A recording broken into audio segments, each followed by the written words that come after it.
So I'm just going to touch on a few of the bird species you may see as well. So at Race Rocks, probably the most characteristic bird you may see is a bald eagle.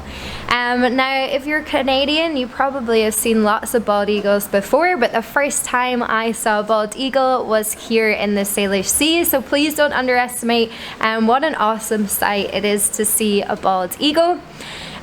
My favorite fact about bald eagle is actually how they get their name, bald eagle. They do have that white plumage on their head. They're not actually bald, so why are they called bald eagle?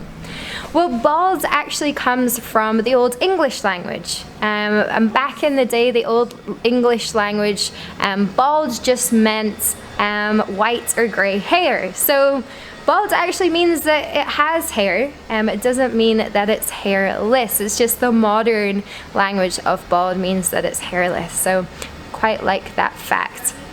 Also, that females are bigger than the males.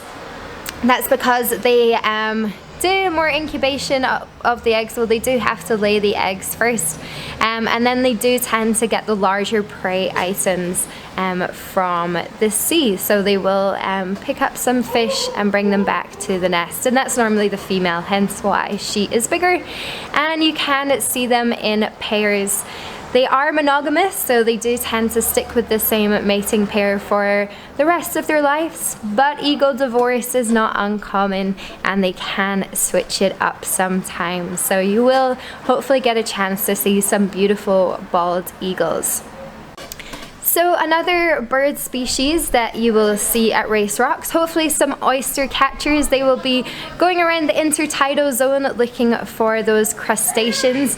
Blackbirds with a really sharp carrot coloured beak. They use that beak as a tool to crack open any shells and suck out the insides. So you may see some oyster catchers. Again, they're normally in pairs and they have a really squeaky noise, like a squeaky dog toy really. So you may see some oyster catchers. You'll also see some pigeon guillemots. So these are little small black and white birds with really bright red coloured feet, and they do like to nest up in the rocks of Race Rocks Ecological Reserve. Reason being, they're there for the same reason as the seals and sea lions. There's lots of food availability there too. So there are some birds you may see at Race Rocks. Another species of bird that is quite common, if you see birds sitting in a raft on the surface of the water throughout the Salish Sea, and if they look a little bit like penguins and they've got brown backs and white bellies, they are what we call common murres, M-U-R-R-E, or common guillemots. So we do see them quite a lot just sitting on the surface of the water. They often plunge down when the boat is coming, or if they're going down to grab some fish. But they are just some of the bird species that we see out there.